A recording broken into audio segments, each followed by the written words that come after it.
Oke, baik.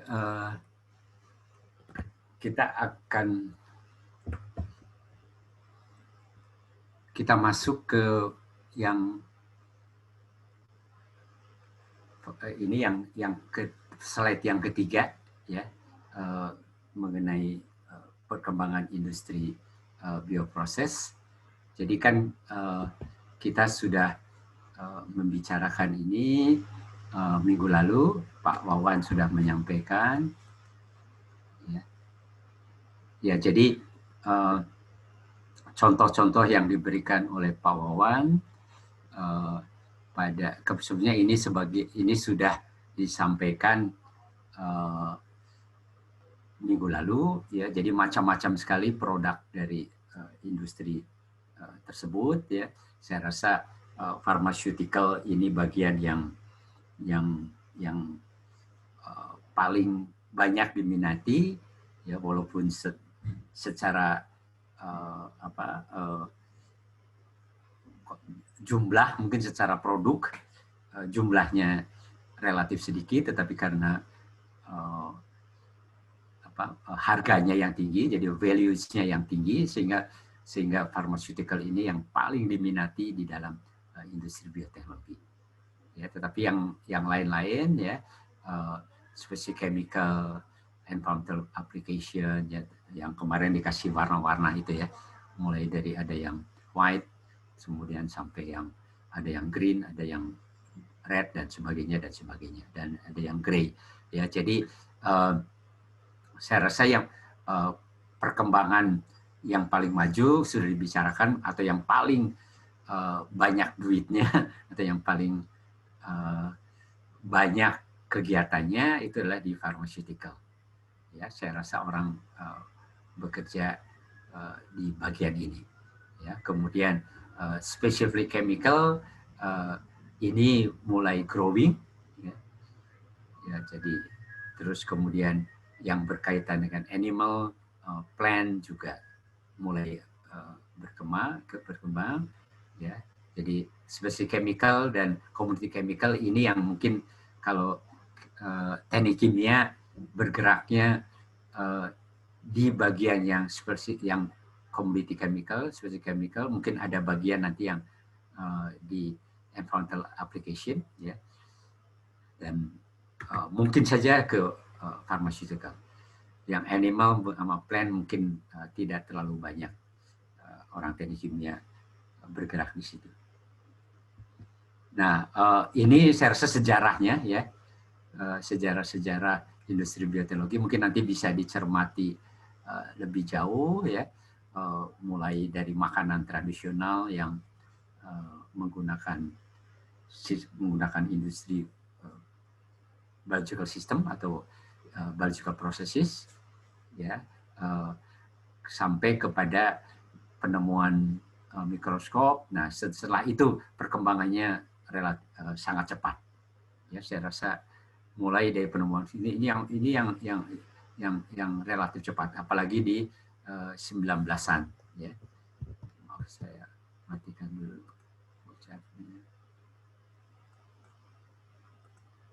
Ya, jadi perkembangan yang paling cepat adalah di 19-an, ya.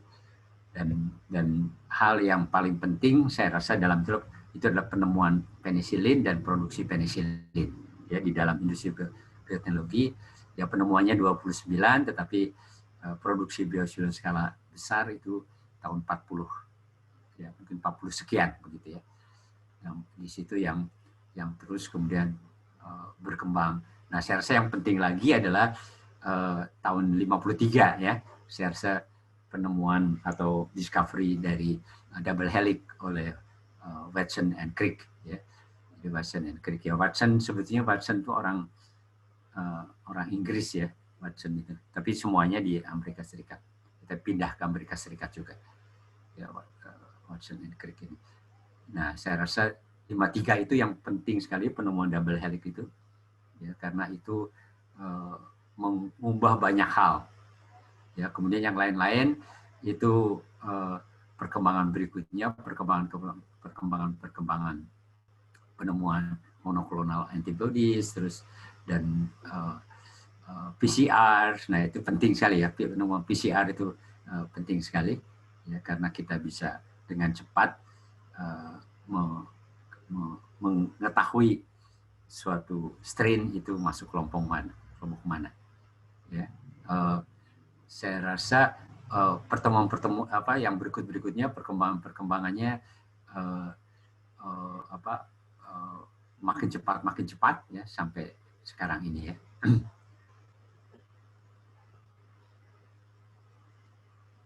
Nah, ini adalah perkembangan di industrinya. Kalau tadi industri fermentasi, ya, saya rasa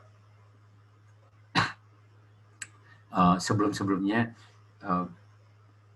jadi yang tradisional sekali, ya, seperti alkohol, vinegar, ya itu sudah diproduksi, ya. Jadi saya rasa minuman beralkohol, bir, wine itu sudah ditemui berabad-abad sebelumnya, dan semuanya dilakukan dengan batch ya pada umumnya, dan tidak terlalu perkembangannya relatif lambat ya, perkembangan industri fermentasi ini ya. Jadi diawali dengan alkohol dan vinegar, kemudian pada tahun awal 19-an itu ada beberapa produk-produk yang mulai dikembangkan, yaitu termasuk ragi roti, kemudian asam laktat, asam sitrat, ya, kemudian aseton butanol. Nah, ini sudah mulai berkembang, termasuk sudah mulai menggunakan beberapa peralatan pengendali, ya. Jadi seperti pH, temperatur kontrol, ini sudah mulai digunakan, ya. Jadi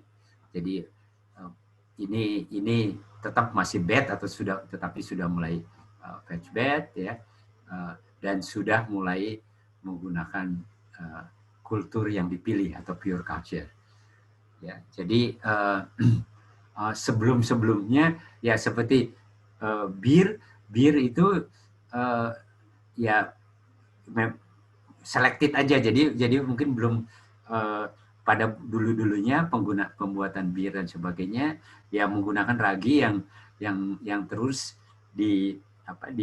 digunakan begitu. Jadi belum betul-betul diseleksi ya seperti yang sekarang ini dipakai. Jadi yang dipakai sekarang ini adalah inisiasi oleh Carlsberg, ya, saya mungkin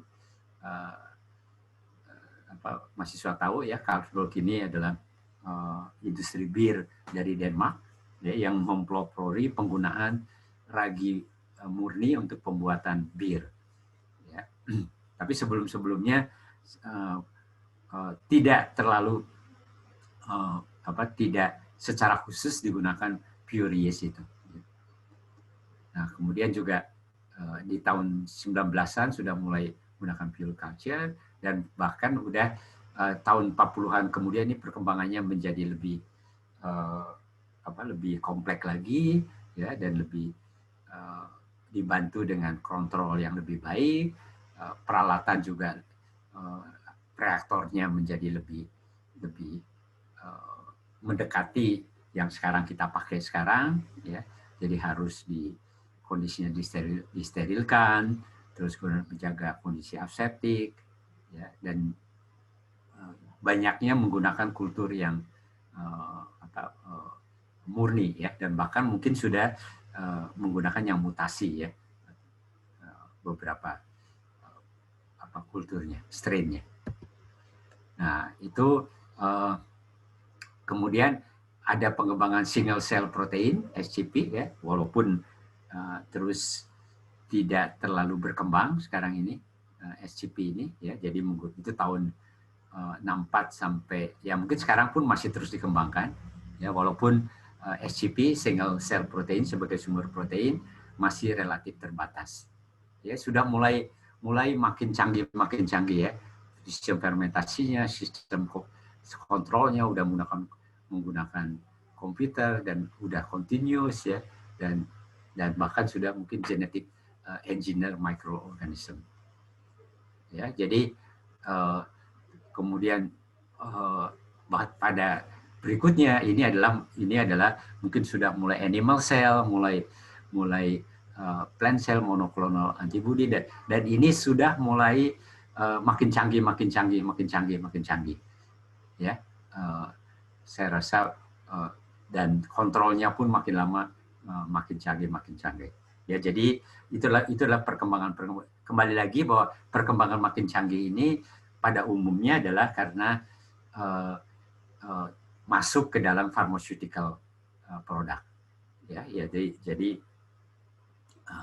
harga produknya tinggi ya. Jadi mereka juga mampu untuk membayar sistem yang lebih baik begitu, yang lebih canggih. Ya, saya rasa kalau kita lihat kan didominasi, kalau ini saya tidak tahu tahunnya berapa, tapi kita lihat memang tiga atau empat besar, bahkannya amino asid kan mungkin juga sebagian adalah untuk kesehatan. Jadi 4 produk yang tertinggi dalam arti values itu semuanya didominasi oleh produk-produk yang berkaitan dengan human health care ya. Jadi yang berkaitan dengan kesehatan. Ya, jadi kalau kita lihat gitu. Ya, jadi tertinggi memang ya nggak bisa dipungkiri. Itu yang pasar tertinggi, nilai tertinggi ya secara harga gitu ya, bukan jumlahnya ya. Itu tidak bisa, walaupun ya amino asid bukan cuma kesehatan, tapi seperti lisin, glutamat itu ke makanan ya, ke industri pangan ya. Tapi beberapa ada yang ke amino asid itu tuh. Tapi kalau kita lihat 3 pertama yang betul-betul masuk ke industri kesehatan. Ya, yang porsi lainnya itu relatif, ya mungkin ini adalah gambaran dari industri bioproses, itu industri bioteknologi. Ya, jadi ya, jadi ini tahun 2018 ya, bioindustri itu termasuk enzim ini mulai meningkat ya. Bioservices, bioservices ini termasuk lingkungan ya. Mungkin ini secara values ya, biofarmasi itu yang paling tinggi. Nah, saya rasa sudah disebutkan tadi.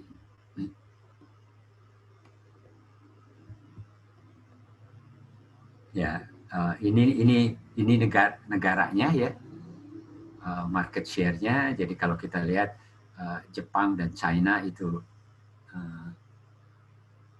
perannya sangat besar dan ke depan akan makin besar.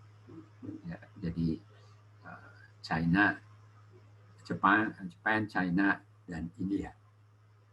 Ya, jadi yang Korea Selatan. Ya, jadi yang paling dominan 4 yang ya sebenarnya dari sekarang kita tahu juga ya, Jepang, China, India dan Korea Selatan itu sangat gencar di industri ini.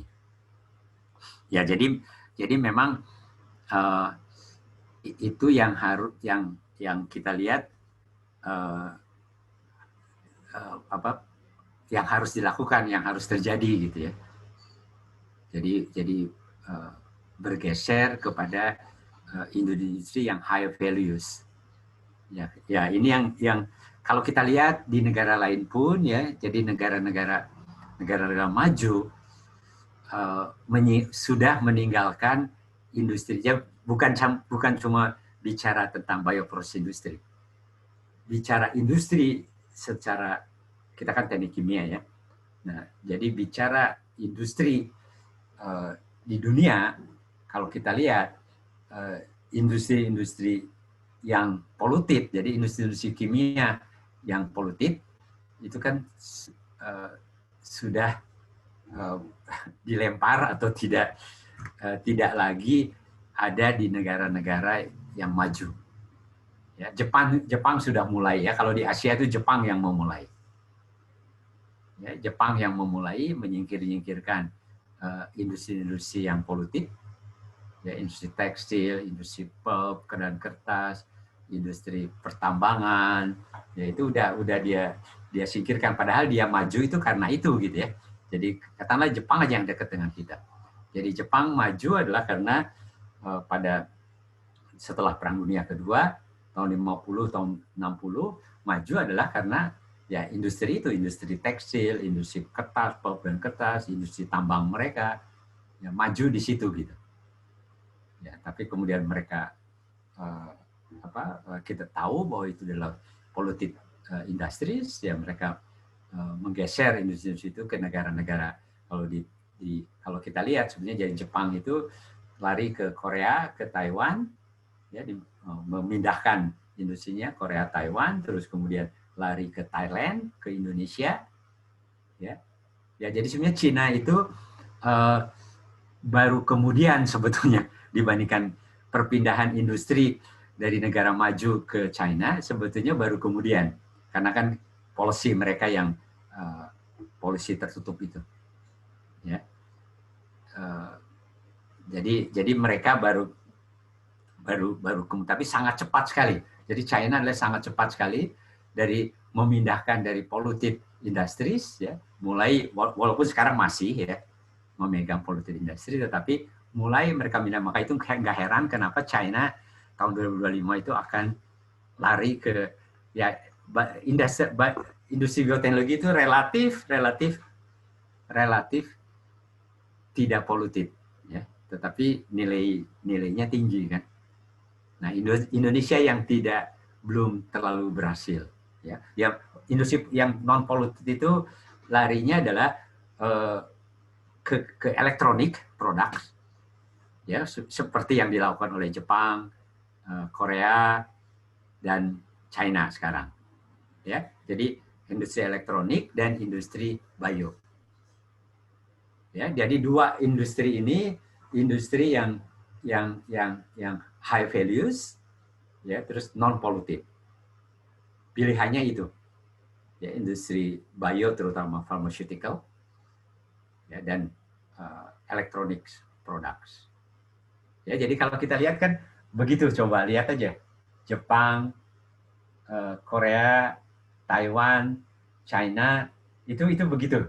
Nah, China sekarang maju elektroniknya kan, elektronik produk. Dulunya kan Jepang kan, Sony dan sebagainya itu. Sony terus sudah kalah sama Samsung. Samsung nanti mungkin kalah sama Huawei, ya. Jadi dilihat nanti mungkin industri farmasi juga mungkin sekarang kita masih banyak ya Jepang masih kayak Takeda, terus apa lagi ya, mungkin masih Otsuka kayak gitu, itu kan mungkin masih banyak industri atau banyak industri, atau kalau Eropa itu masih ada Eropa ada Pfizer, terus industri yang bio pharmaceutical yang juga berbasis bio yang masih dikuasai oleh kalau obat-obatan mungkin Amerika dan Eropa.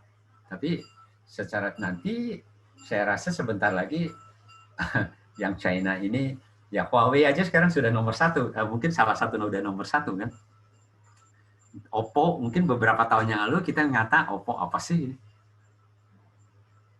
ya. Begitu. Nah, negara tuh, nah Indonesia yang tidak mengalami kemajuan yang signifikan seperti yang dilakukan oleh China ataupun oleh Thailand mungkin udah lebih maju, ya. Jadi menyingkirkan yang polutif industries ke negara-negara yang lainnya gitu ya, yang mau nerima gitu. Ya, jadi China memindahkan kemana? Memindahkan ke Kamboja, ke Vietnam, ya, sebagian malah balik lagi. Jadi mungkin menarik juga buat kita. Jadi di awal-awal tahun 80-an itu industrialis Indonesia itu yang ada beberapa yang malah invest di China. Ya, jadi industri tekstilnya beberapa itu ada yang ya, invest di China. Malah tapi sekarang kan malah kebalikan, hampir semua yang dari China invest di Indonesia. Jadi mereka maju, terus kemudian kemajuan di Indonesia nggak terlalu cepat, tidak secepat mereka. Ya. Nah sekarang kan bergerak pindah ke Myanmar, ke Laos, Vietnam, terus Afrika. Ya, jadi Afrika ini sekarang menjadi pasar industri polutif yang akan menjadi berkembang. Nah, saya rasa mungkin itu cerita tambahannya gitu ya. Mungkin supaya Anda paham juga gitu apa yang terjadi. Jadi Indonesia seharusnya berpindah, sudah mulai dari sekarang dipikirkan berpindah dari industri-industri yang polutif menjadi non polutif tapi values-nya lebih tinggi, termasuk ke industri yang pharmaceutical dan juga industri elektronik seharusnya. Nah, kalau melihat ininya ada biologi, ini kan sel mungkin yang kita banyak bicarakan adalah sel mikro, ya. Tetapi kan sel itu bisa sel tumbuhan, bisa sel hewan, ya, dan bisa enzim. Nah, mungkin yang kita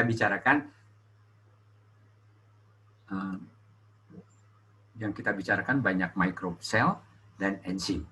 Tetapi sebenarnya bisa juga tumbuhan dan bisa juga sel hewan. Ya. Nah, bedanya di mana?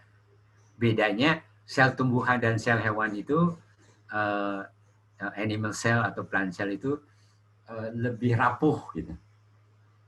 Dan lebih kompleks. Ya, tidak serobas seperti microbe cell. Dan pathway-nya jelas lebih kompleks karena mereka kan lebih tinggi kan tingkatannya. Apalagi sel hewan itu kan lebih tinggi. Maka itu lebih kompleks. Maka itu nanti milik nutrisinya itu lebih sulit. Ya, juga menjaga supaya selnya tidak rusak ya. Maka itu bioreaktor yang dirancang pun bisa saja mirip tetapi ada kesamaan tetapi perlu pemikiran cara-cara yang lebih hati-hati dan mereka tumbuhnya lebih lambat.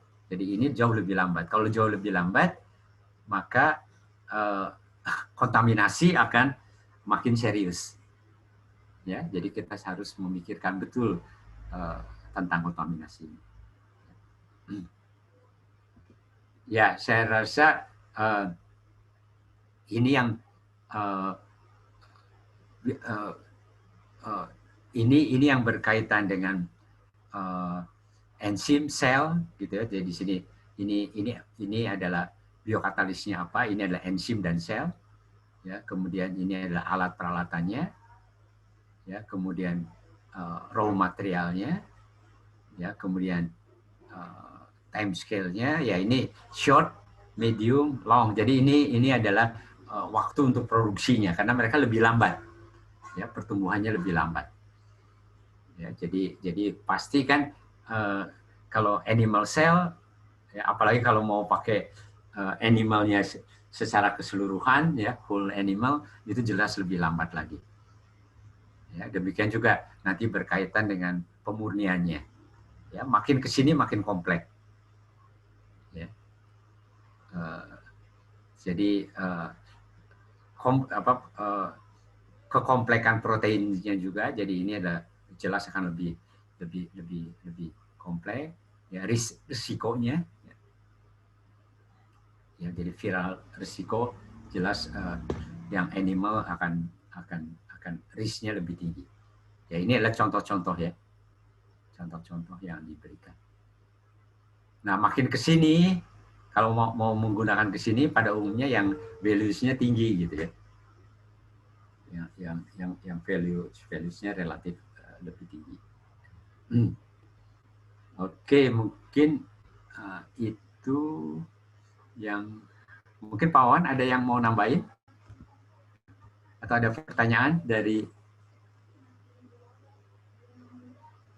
mahasiswa? Saya cukup, Pak. Silahkan dari mahasiswa kalau ada pertanyaan. Mungkin kalau ada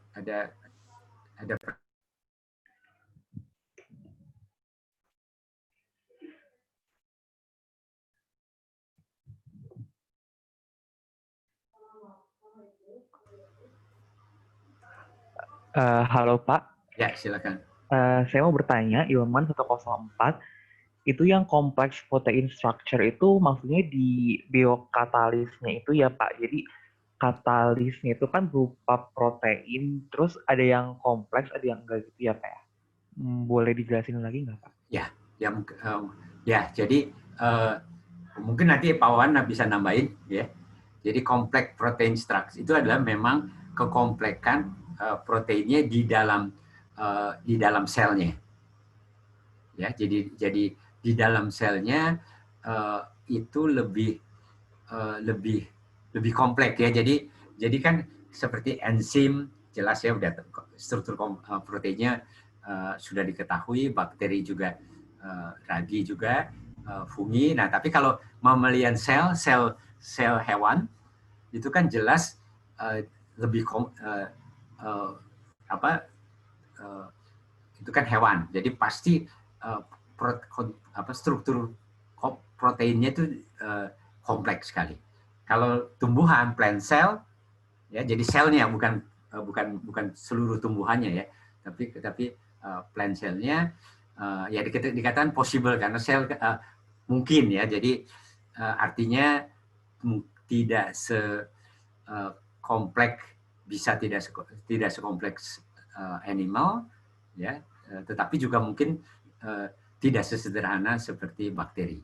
Ya, maka itu plants itu disebutkan possible, tetapi animal jelas ya. Ya, jadi kira-kira itu. Mungkin Pak Wan ada yang mau nambahkan tentang protein structure? Ya, betul. Jadi kekompleksan protein ini merujuk pada baik itu katalisnya, tadi sudah dijelaskan oleh Pak Chandra, tapi selain itu juga terhadap produk yang didapatkan. Jadi produk yang didapatkan ini kekompleksan ini dilihatnya dari sisi struktur protein dari si produk itu menurut tabel yang ini ya. Jadi kalau Anda menggunakan enzimnya kan tadi sudah enzimnya jelas, struktur proteinnya jelas. Nanti konversi dari substrat menjadi produk itu biasanya kalau produk hasil reaksi yang dikatalisis oleh enzim ini memiliki struktur protein atau ya struktur komponen dari si produk itu tidak terlalu kompleks, atau di sini istilahnya tidak kompleks ya, karena tidak kompleks itu maksudnya sudah jelas nanti produknya apa gitu. Kemudian kalau katalisnya sel atau ragi itu biasanya juga jenis-jenis produknya, struktur-struktur protein dari produknya itu cukup jelas. Nah, nanti makin menggunakan katalis yang tingkat tinggi, ini nanti karena katalisnya sendiri dia memiliki struktur protein yang kompleks. Kompleks ini berarti kan beragam struktur, interaksinya juga macam-macam. Nanti produknya juga memiliki struktur protein yang kompleks juga. Ini berkaitan lagi dengan yang di kolom sebelahnya. Jadi kalau kolom sebelahnya ini, karena si produk maupun katalisnya ini memiliki sifat struktur yang kompleks, maka salah satu tantangannya adalah struktur protein itu bisa ada yang mengalami apa ya istilahnya ya, kalau di bahasa Inggris itu misfolding, jadi dia strukturnya menjadi berubah, fungsinya berubah, kemudian nanti dia bisa mempengaruhi struktur protein yang diharapkan. Jadi ada yang namanya prion. Prion itu struktur protein yang mengalami perubahan dari struktur awalnya, sehingga nanti dia tidak berfungsi sebagaimana yang dimau, atau malah dia bisa menimbulkan resiko kesehatan terhadap yang mengkonsumsi dari produk tadi. Mungkin itu tambahan dari saya, Pak. Terima kasih Pak Wawan. Ada lagi mungkin pertanyaan? Silakan. Pak, izin bertanya. Ya, silakan. Yang biokatalis ekstraktif teknologi itu maksudnya seperti apa ya, Pak ya? Saya rasa mungkin Pak Wawan yang dimaksud ekstraktif teknologi itu apakah kalau yang saya tangkap ekstraktif teknologi adalah mengekstrak begitu. Mungkin kalau ekstraktif teknologi ini ekstrak dari ini kan raw materialnya ada ya, jadi certain parts of plants, animals, and human. Jadi contohnya plasma. Kan kita tahu sekarang salah satu cara pengobatan untuk pasien yang terkena COVID-19 itu ada yang dibilang menggunakan transfusi dari plasma darah mantan pasien yang sembuh. Nah, plasma itu yang termasuk produk bioteknologi yang sifatnya ekstraktif. Jadi dia diekstrak dari bagian darah atau bisa bagian dari tanaman, bagian dari hewan atau tumbuhan, kemudian digunakan untuk keperluan lain. Seperti itu. Sama cukup banyak juga ya yang berkaitan dengan pembuatan vaksin-vaksin itu banyak yang menggunakan juga ekstraktif kan ya. Vaksin juga masuk ke ekstraktif teknologi. Ya, jadi vaksin-vaksin banyak yang menggunakannya ekstraktif ya. Jadi kan beberapa vaksin itu ada yang menggunakan vaksin jenis menggunakan kuda sebagai bioreaktornya itu. Jadi whole animal itu. Ya, jadi kuda terus kemudian supaya ekstrak vaksinnya keluar. Nah, itu kan setelah itu darahnya diambil vaksin yang berasal yang diproduksi dari kuda itu gitu. Ya, jadi certain part of plant, animal and humans. Ya, certain part of plant, animal and humans. Mungkin ada lagi? Oke, kalau tidak ada, mungkin yang berikutnya adalah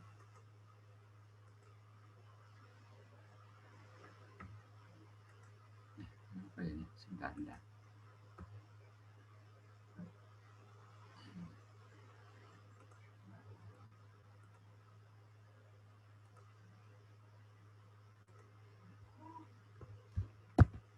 Ya, jadi ini berkaitan dengan pemilihan yang biokatalis tadi ya. Jadi biokatalisnya kan macam-macam ya. Nah, maka itu perlu dilihat dari selectivity. Jadi kan produknya mau dihasilkan apa, kan sedapat mungkin dari bahan baku kita. Karena kan bisa saja dari substrat yang dipakai tidak hanya menghasilkan suatu produk tertentu. Ya, jadi bisa, misalnya saja ya, aseton dan beberapa produk misalnya bisa bersama-sama. Ya, jadi menghasilkan etanol itu kan bisa juga menghasilkan metanol. Ya, bisa juga menghasilkan asam-asam lemak. Nah, ya jadi perlu dilihat kalau produknya yang diinginkan etanol, berarti sedapat mungkin yang metanolnya serendah-rendahnya. Ya, jadi ada selectivity. Ya, jadi produk yang lain diminimalkan. Ya, jadi selectivity-nya harus tinggi. Nah, itu kan selectivity bisa macam-macam akibat kondisi operasi misalnya. Ya, yang berbeda. Atau bisa juga karena bahan baku, ya, nutrisi yang berbeda. Ya, jadi memilih biokatalis itu nanti mempertimbangkan selectivity ya, yang perlu dilihat. Nutrisi bahan baku, jelas produktivity ya. Jadi bagaimana pilih biokatalisnya yang produktivitasnya tinggi gitu. Ya, jadi perlu biaya pertimbangan. Nah, kemudian juga kondisi operasinya. Jadi kondisi operasi kan kalau bisa adalah relatif yang lebih mudah dikendalikan. Ya, jadi kalau membanding-bandingkan maka kondisi operasi yang lebih mudah itu yang akan kita pilih. Dan demikian juga pemeliharaannya ya. Jadi kalau ada pilihan pemeliharaan misalnya saja walaupun biasanya enggak. Tapi katakanlah yang satu bisa di produk yang sama, bisa dihasilkan oleh pure culture, dan juga bisa dihasilkan oleh mixed culture misalnya, ya, misalnya saja. Ya, jelaskan pemeliharaan mixed culture itu lebih gampang dibandingkan dengan pure culture. Jadi kultur murni jelas lebih sulit memeliharanya dibandingkan dengan yang kultur campuran. Tapi kan biasanya kalau kultur campuran mungkin selectivity-nya rendah, produktivitasnya rendah, begitu ya. Jadi maka itu harus dipilih mana yang paling optimum, ya, termasuk juga security ini, ya, mungkin keamanan security termasuk mungkin biosecurity nantinya, ya. Jadi perlu diperhatikan, ya. Jadi kalau security-nya, kalau perlu diproduksi dengan biosecurity yang tingkatnya lebih tinggi, pasti akan lebih mahal. Ya, jadi semuanya harus dioptimasikan, dipilih yang mana yang optimum. Ya mungkin nggak bisa semuanya terpenuhi semuanya. Ya, selektivitasnya tinggi, produksinya tinggi, bahan bakunya murah, kode operasinya gampang, peliharanya gampang, tingkat keamanannya juga tidak perlu pakai tingkat yang terlalu tinggi. Nah, ini nggak ada, biasanya nggak ada kayak begitu. Ya, jadi harus dioptimasikan dari semuanya itu. Ya, jadi tidak umumnya harus memilih itu, ya.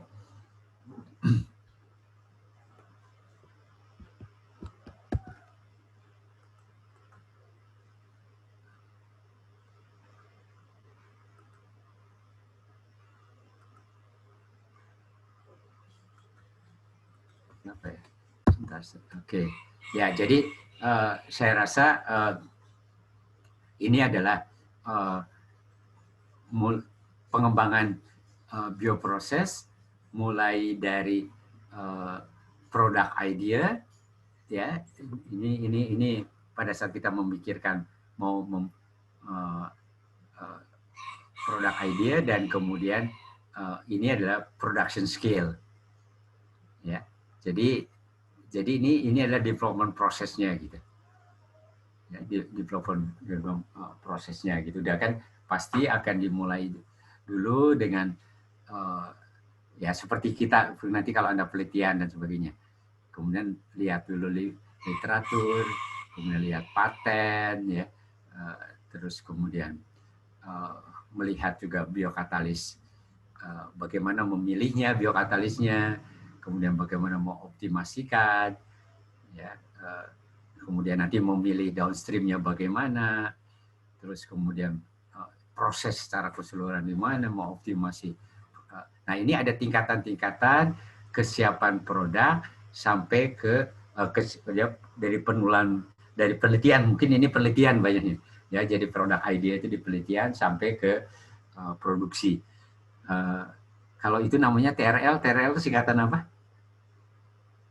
Ada apa? Kesiapan teknologi, Pak. Technology readiness level. Ya, teknologi readiness level, ya. Jadi itu kan termasuk itu, ya. T dalam bahasa Inggrisnya TRL, ya. T atau kita TRL deh. Ya, jadi teknologi readiness level. Ya, jadi ada 1, 2, 3 sampai berapa sih TRL itu? Ya, sampai yang paling siap untuk, ingat saya 10 apa 12 ya. Ya, jadi sampai siap untuk ke full scale, ya, industrial scale. Nah, mungkin yang dikuningin itu apa, Pak Wawan? Kenapa dikuningin? Silakan, Pak Wawan.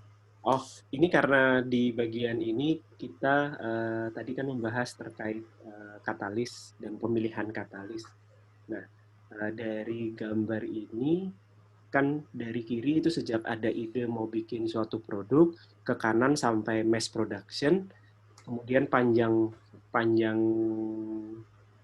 panah ya dari kiri ke kanan tuh menyatakan durasi development-nya seperti apa. Nah, sebetulnya terlihat bahwa pemilihan biokatalis itu termasuk yang perlu mulai dari biokatalis screening, sampai nanti optimization dan optimasi dari kondisi dan medium reaksi, itu termasuk tahapan yang cukup panjang. Dari awal sudah dipilih, kemudian setelah memilih biokatalisnya perlu dioptimasi. Dioptimasi ini tidak hanya memilih jenisnya, tapi juga termasuk apakah perlu memanipulasi si biokatalis sehingga dia punya kekuatan yang lebih super. Nah, optimasi ini juga termasuk penyiapan dari medium atau makanan dari si biokatalis. Nah, nanti setelahnya adalah optimasi dari medium yang nanti akan digunakan sebagai substrat produksi. Itu penekanannya sih Pak, karena di sini kita nanti di kuliah ini akan dibahas terkait biokatalis dan optimasi dari medium. Ya, jadi penekanan kuliah di sini. Jadi sebetulnya yang lain-lain masih panjang ya. Jadi untuk bisa siap ke TRL yang siap itu panjang prosesnya. Ya, jadi apalagi kalau dia nanti penggunaannya ke human ya, jadi ada clinical trials juga ya. Jadi mirip mungkin kalau kita ngikutin sekarang mencari vaksin COVID itu kan kita kan masih clinical trial tuh ada berapa ya? Ada 1, 2, 3 begitu ya. Nah, itu kan sekarang tuh kan dipercepat semua. Biasanya bisa makan 2 tahun, 2-3 tahun, tapi semuanya dipercepat, diharapkan akhir tahun ini yang sampai ketiga, clinical trial ketiga sudah bisa dilewati begitu ya, sehingga terbukti. Nah, itu kalau normal nggak mungkin dalam 1 tahun selesai. Ya, jadi ini hal yang panjang ya, terutama ya kalau berkaitan dengan kesehatan atau farmasi. Ya, kemudian yang ya saya rasa ini mungkin agak cepat saja. Jadi ini adalah ya, jadi bahan itu kan bisa diproses secara kimia, bisa secara industri bioproses.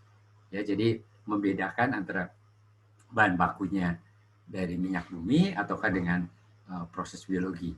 Misalnya contohnya adalah etanol. Nah, saya rasa kita tahu bahwa berdasarkan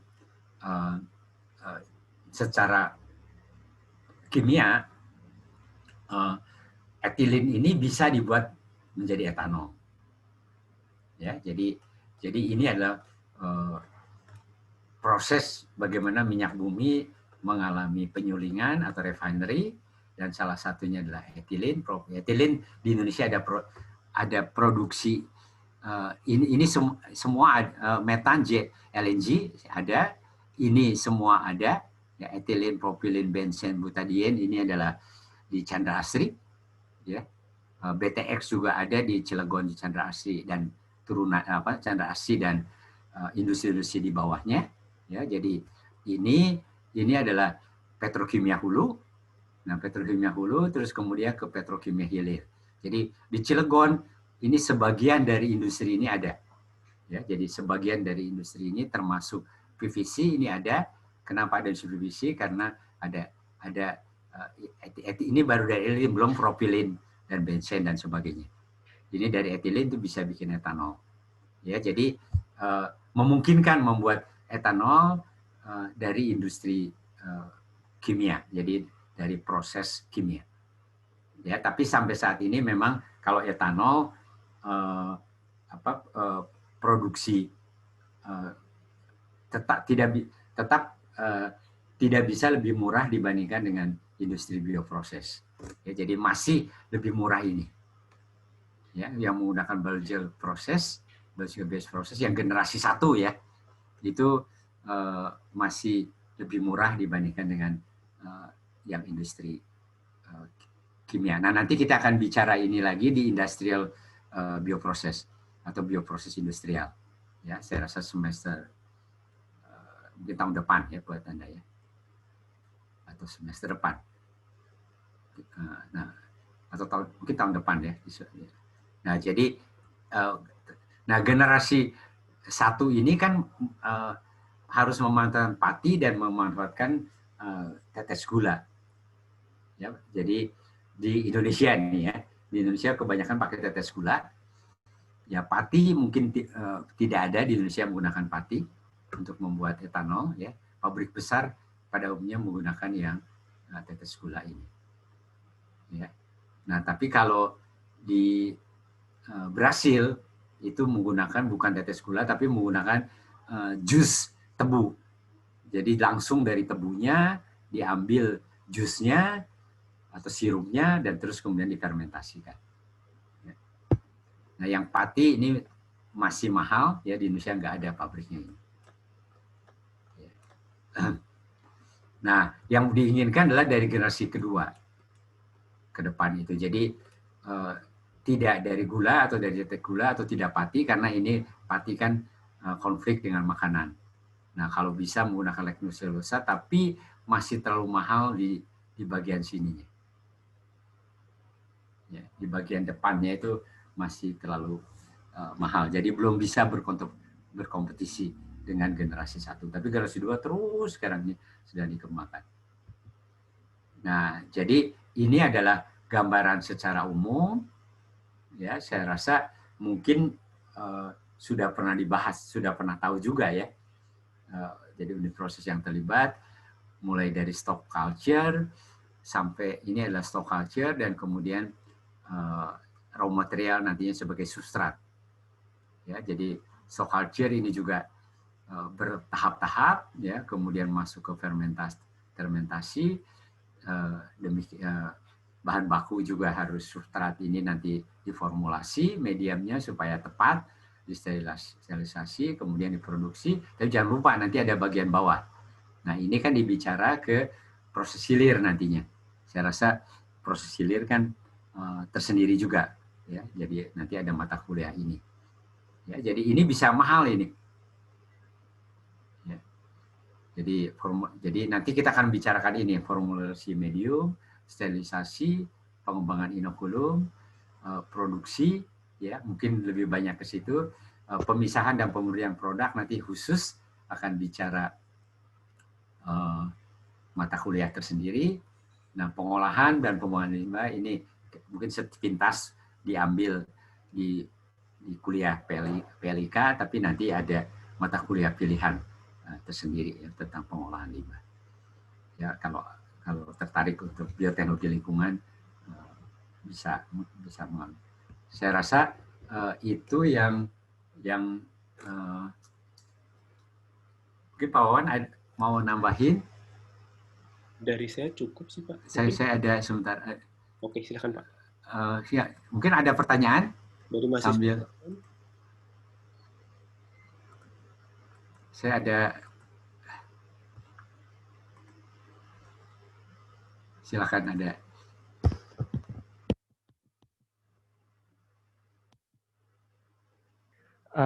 Pak, saya mau nanya lagi. Ilman 104, tadi di yang biomasa lignoselulostik ya Pak, itu kan mahal di treatment awal, di hidrolisisnya mungkin ya Pak. Itu apakah dari teknologinya memang belum ditemukan yang optimal, yang murah, atau apakah butuh banyak energi atau seperti apa ya Pak? Mengapa bisa mahal di treatment awal? Terima kasih Pak. Ya, jadi mengapa? Ya, jadi betul. Jadi sampai sekarang ini teknologi untuk kan sebetulnya mau lignoselulosi material itu kan dari kayak tanah, kayak kayu lah gitu. Nah, yang mau diambil kan gulanya yang ada di situ, yaitu baik glukos atau C6 ataupun C5. Dan kemudian kan di dalam itu ada selulosa, ada hemiselulosa, ada lignin. Nah, memisah-misahkan, memfraksionasi ini yang tidak mudah. Ya, jadi mau mengambil gulanya saja, yang kita perlukan kan gulanya. Ya, memfraksionasi. Nah, itu yang tantangannya di situ. Ya, masih tidak mudah teknologinya untuk mengambil gula dari legnoselulosa itu. Oh, oke. Begitu ya, Pak. Ya. Terima kasih banyak, Pak. Ya, makasih. Nah, mungkin ini ada 2 menit. Ada 2 menit.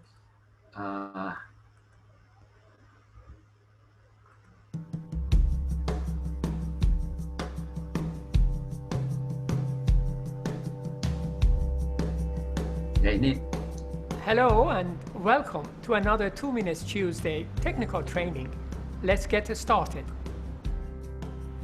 Pictured here is a simple schematic of how most protein therapeutics are produced and purified using mammalian cell culture as the protein production engine.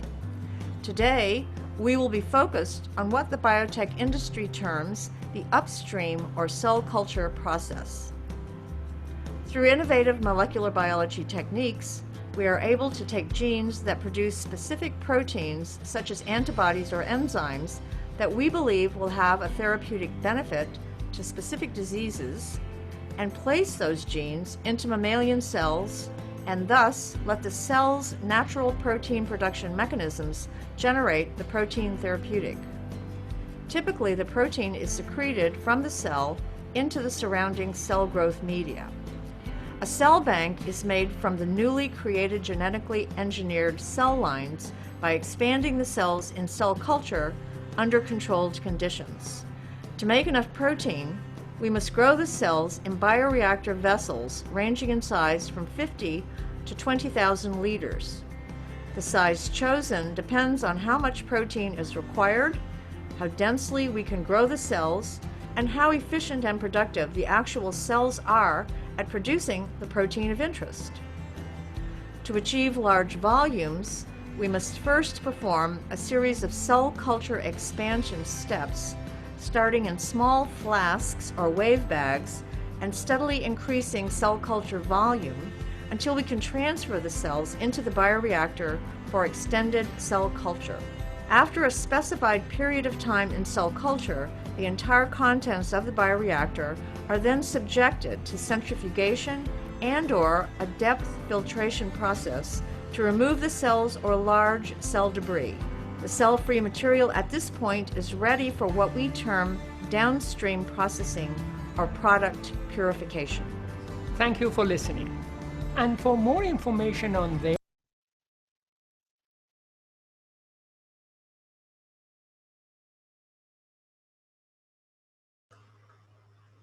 Itu yang bagian akhir mungkin saya rasa cukup ya Pak Wawan ya, waktunya sudah. Mungkin ada tambahan dari Pak Wawan Pak. Sudah cukup. Terima kasih banyak. Semua udah ininya daftar hadir? Sudah saya buka di ICX, silakan diisi oleh mahasiswa sampai jam 11 pengisian. Oke, saya rasa cukup mungkin dari saya hari ini. Belum ada tugas-tugas belum. Nanti Tugas Pak satu sudah Pak, deadline-nya besok yang 10 produk dari masing-masing industri itu. Ya. Baik, terima kasih sekali Pak Chandra atas materi yang disampaikan pada hari ini. Kita berarti ketemu lagi besok pagi. Selamat pagi. Oke, bye-bye. Selamat pagi semuanya. Makasih.